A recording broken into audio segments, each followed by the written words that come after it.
Welcome to Edu Temple classes. तो चलिए आज के एमसीक्यू हम लोग देखेंगे। उसमें सबसे पहला क्वेश्चन हम लोग देखेंगे, भारतीय संविधान की 8वीं अनुसूची में प्रारंभ में कितनी भाषाओं को शामिल किया गया था। प्रारंभ में जो है इसमें 14 भाषाओं को शामिल किया गया था। इसका सही आंसर होगा ऑप्शन नंबर ए। लेकिन अभी कितने भाषाएं हैं, तो 22 भाषाएं हैं। तो चलिए बढ़ते हैं अगले क्वेश्चन की तरफ।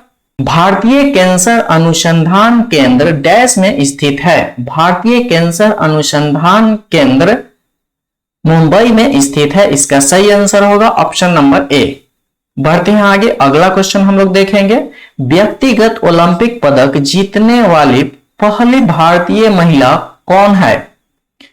व्यक्तिगत जब लगेगा ओलंपिक पदक जीतने का तो उसमें कौन सा होगा, कर्णव मल्लेश्वरी। इसका सही आंसर होगा ऑप्शन नंबर ए। बढ़ते हैं आगे, अगला क्वेश्चन हम लोग देखेंगे, संसद में कार्यपालिका को नियंत्रित करने का एक महत्वपूर्ण तरीका कौन सा है। संसद में कार्यपालिका को नियंत्रित करने का एक महत्वपूर्ण तरीका प्रश्नकाल है। इसका सही आंसर होगा ऑप्शन नंबर सी। बढ़ते हैं आगे, अगला क्वेश्चन हम लोग देखेंगे, निम्नलिखित में से भारत के किस केंद्र शासित प्रदेश में साक्षरता दर सबसे अधिक है। केंद्र शासित प्रदेश में सबसे ज्यादा साक्षरता दर जो है वह लक्षद्वीप में है। इसका सही आंसर होगा ऑप्शन नंबर ए। बढ़ते हैं आगे, अगला क्वेश्चन हम लोग देखेंगे, घाटा वित्त पोषण का अर्थ है कि सरकार डैश से पैसा उधार लेती है। पैसा किससे उधार लेता है, तो आरबीआई से लेता है, मतलब भारतीय रिजर्व बैंक। इसका सही आंसर होगा ऑप्शन नंबर सी। बढ़ते हैं आगे, अगला क्वेश्चन हम लोग देखेंगे, कमलप्रीत कौर निम्नलिखित में से किस खेल से संबंधित है। तो कमलप्रीत कौर जो है वह डिस्कस थ्रो से संबंधित है। इसका सही आंसर होगा ऑप्शन नंबर ए। बढ़ते हैं आगे, अगला क्वेश्चन हम लोग देखेंगे, निम्न में से कौन प्राथमिक उद्योग नहीं है। प्राथमिक उद्योग लोहा एवं कोयला नहीं है। इसका सही आंसर होगा ऑप्शन नंबर बी। बढ़ते हैं आगे, अगला क्वेश्चन हम लोग देखेंगे, कर लगने की वह कौन सी विधि है जिसमें कर की राशि बढ़ने पर कर की दर में वृद्धि होती है। तो यह जो होगा यह प्रगतिशील कर होता है। इसका सही आंसर होगा ऑप्शन नंबर सी। बढ़ते हैं आगे, अगला क्वेश्चन हम लोग देखेंगे, किस शहर को धान के खेतों का शहर कहा जाता है। तिरुनेलवेली को धान के खेतों की शहर कहा जाता है। इसका सही आंसर होगा ऑप्शन नंबर ए। बढ़ते हैं आगे, अगला क्वेश्चन हम लोग देखेंगे, निम्नलिखित में से कौन सा राष्ट्रीय उद्यान वन्य जीव अभ्यारण्य बायोस्फीयर रिजर्व राजस्थान में स्थित है। कौन सा राष्ट्रीय उद्यान जो है या वन्य जीव अभ्यारण्य जो है वह राजस्थान में है। तो सरिस्का जो है वह राजस्थान में स्थित है। इसका सही आंसर होगा ऑप्शन नंबर सी। बढ़ते हैं आगे, अगला क्वेश्चन हम लोग देखेंगे, प्राग निम्नलिखित में से किस देश की राजधानी है। प्राग जो है वह चेक गणराज्य की राजधानी है। इसका सही आंसर होगा ऑप्शन नंबर बी। बढ़ते हैं आगे, अगला क्वेश्चन देखेंगे हम लोग, भारतीय राष्ट्रीय कांग्रेस ने किस वर्ष संविधान सभा की मांग की थी।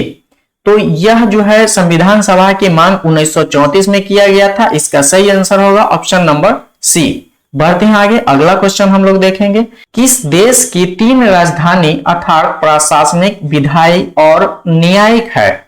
इसका सही आंसर होगा ऑप्शन नंबर ए। दक्षिण अफ्रीका की 3 राजधानी है।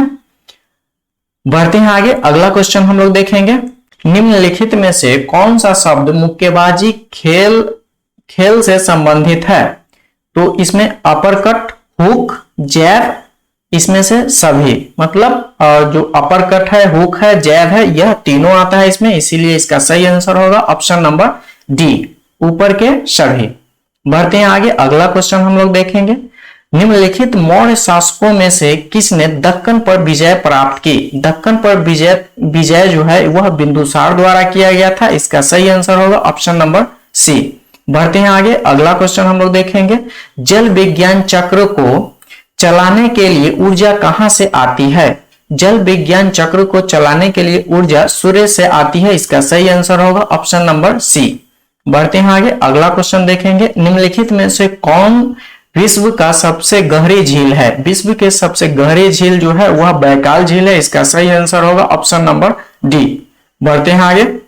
रोहतांग दर्रा एक उच्च पर्वत दर्रा कहां पर स्थित है?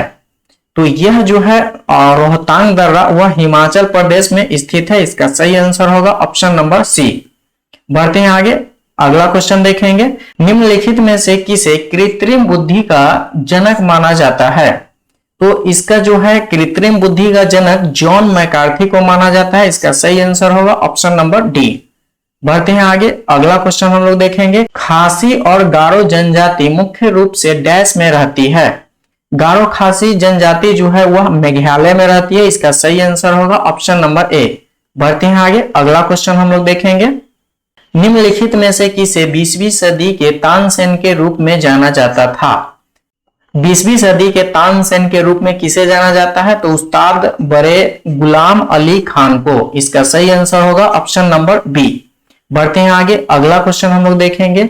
भू स्थिर कक्षा लगभग डैश की ऊंचाई पर है? तो वह कितने ऊंचाई पे है भू स्तर? तो 36,000 किलोमीटर पे है। इसका सही आंसर होगा ऑप्शन नंबर डी। बढ़ते हैं आगे, अगला क्वेश्चन हम लोग देखेंगे। प्रिवी पर्स का संबंध स्वतंत्रता के बाद की अवधि में किससे था? तो यह जो है वह पूर्व राजा से संबंधित था। इसका सही आंसर होगा ऑप्शन नंबर बी। बढ़ते हैं आगे, अगला क्वेश्चन हम लोग देखेंगे। भारतीय राष्ट्रीय कांग्रेस के निम्नलिखित में से किस अधिवेशन में स्वदेशी के प्रस्ताव को स्वीकार किया गया था? तो यह कब किया गया था स्वीकार? तो कलकत्ता अधिवेशन 1906 में किया गया था। इसका सही आंसर होगा ऑप्शन नंबर डी। बढ़ते हैं आगे, अगला क्वेश्चन हम लोग देखेंगे। The home and the world उपन्यास डैश के द्वारा लिखा गया था? तो the home and the world जो उपन्यास है वह किनके द्वारा लिखा गया है? रविंद्रनाथ टैगोर के द्वारा लिखा गया है। इसका सही आंसर होगा ऑप्शन नंबर बी। बढ़ते हैं आगे, अगला क्वेश्चन हम लोग देखेंगे। निम्नलिखित में से किस समझौते ने प्रांतीय और केंद्रीय विधान परिषदों में दलित वर्गों को आरक्षित सीटें दी है? तो यह जो है पूना पैक्ट जो हुआ था उसी में आरक्षित सीट रखा गया था दलितों वर्ग के लिए। इसका सही आंसर होगा ऑप्शन नंबर सी। बढ़ते हैं आगे, अगला क्वेश्चन हम लोग देखेंगे। अप्रैल 1929 में विधानसभा में बम किसने फेंका था? 1929 में विधानसभा में बम जो है वह भगत सिंह और बटुकेश्वर दत्त द्वारा बिगाया गया था। इसका सही आंसर होगा ऑप्शन नंबर डी। बढ़ते हैं आगे, अगला क्वेश्चन हम लोग देखेंगे। प्रयाग प्रशस्ति के रचयिता कौन थे? प्राग प्रशस्ति के रचयिता जो है वह हरिसेन है। इसका सही आंसर होगा ऑप्शन नंबर बी। बढ़ते हैं आगे, अगला क्वेश्चन हम लोग देखेंगे। पहला मुगल सम्राट बाबर डैश से भारत आया था? कहां से मुगल सम्राट बाबर आए थे? मतलब बाबर जो है वह कहां से आए थे? तो वह फरगाना के थे, तो फरगाना से आए थे। इसका सही आंसर होगा ऑप्शन नंबर सी। बढ़ते हैं आगे, अगला क्वेश्चन हम लोग देखेंगे। डेमोक्रेट्स एंड डिसेंटर्स पुस्तक किसने लिखी है? तो यह जो है डेमोक्रेट्स एंड डिसेंटर्स जो है वह रामचंद्र गुहा द्वारा लिखा गया है। इसका सही आंसर होगा ऑप्शन नंबर डी। आज के लिए बस इतना है, मिलते हैं अगले क्लास में। So thanks for watching.